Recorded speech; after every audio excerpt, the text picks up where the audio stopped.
Perkenalkan, nama saya Stefani Regina Brukaban, MPM 2305030116. Baik, di sini saya akan menjelaskan tentang evaluasi kurikulum dengan paparan media map mapping. Yang pertama itu adalah persiapan sesi. Persiapan berarti kita menentukan arah dari sesi ini. Kita perlu menentukan tujuan utama dari kegiatan yang akan kita lakukan. Misalnya, apakah kita ingin menghasilkan ide atau proyek sosial, atau mungkin mencari solusi untuk masalah di sekolah atau lingkungan. Selain itu, kita juga perlu mengatur lingkungan.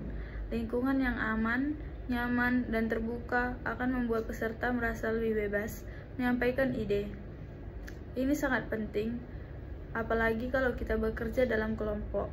Pastikan tempat duduk yang mendukung diskusi, suasana tidak terlalu berising, dan setiap orang merasa dihargai. Yang kedua ada pengumpulan ide. Setelah persiapan selesai, kita masuk ke tahap kedua, yaitu pengumpulan ide. Ini adalah tahap brainstorming. Di sini kita mengumpulkan sebanyak mungkin ide tanpa perlu menghakimi atau menilai dahulu. Tujuannya adalah membebaskan kreativitas. Bahkan ide yang terdengar gila atau aneh pun kita tetap catat. Karena dalam kreativitas, terkadang ide paling brilian muncul dari hal yang tidak terduga. Catat semua ide dalam bentuk tulisan, gambar, simbol, dan bahkan coretan di papan. Pokoknya, keluarkan semua isi pikiranmu. Yang ketiga, pembagian ide ke dalam kelompok. Langkah ketiga adalah pembagian ide ke dalam kelompok.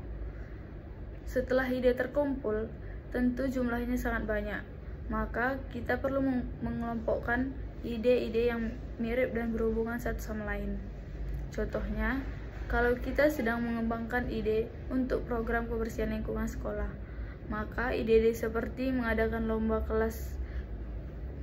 bersih kelas, dan membuat jadwal piket, kita bisa kelompokkan dalam satu tema, yaitu kegiatan rutin kebersihan. Dengan pengelompokan ini, kita bisa lebih mudah menganalisis dan tidak merasa kewalahan melihat atau terlalu banyak ide yang berserakan. Yang keempat ada evaluasi ide. Nah, di sini kita mulai menilai ide-ide yang telah kita kumpulkan dan kelompokkan. Evaluasi dilakukan berdasarkan beberapa kriteria, seperti yang pertama adalah relevansi, apakah ide ini sesuai dengan tujuan awal kita. Yang kedua, kelayakan, apakah ide realistis untuk dilaksanakan.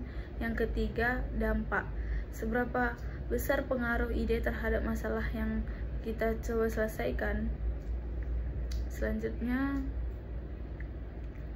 tujuannya ini bukan untuk mengkritik tapi untuk menyelesaikan ide mana yang paling masuk di akal dalam potensi yang paling besar. Yang kelima, pemilihan ide terbaik.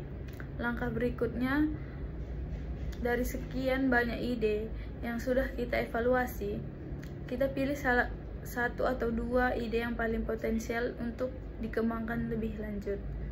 Pemilihan ini bisa dilakukan melalui diskusi kelompok, voting, atau pertimbangan berdasarkan data dan fakta. Yang keenam adalah tindak lanjut. Di sini kita menyusun rencana konkret. Apakah langkah pertama yang harus diambil? Siapa yang bertanggung jawab?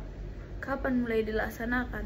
Misalnya, jika ide terbaik yang dipilih adalah mengadakan bazar sekolah ramah lingkungan, maka rencana lanjutan bisa berupa: yang pertama ada membuat proposal kegiatan, yang kedua menyusun panitia, yang ketiga menentukan waktu dan tempat, yang keempat menyusun daftar barang yang akan dijual.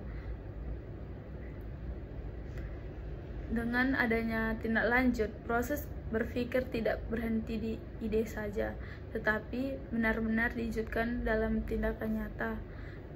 Kesimpulannya, yang pertama itu ada persiapan sesi, yang kedua mengumpulkan ide, yang ketiga pembagian ide, yang keempat evaluasi ide, yang kelima pemilihan ide terbaik. Baik, di sini saya akan membuat map mappingnya selesai dari video ini. Sekian dari saya, terima kasih.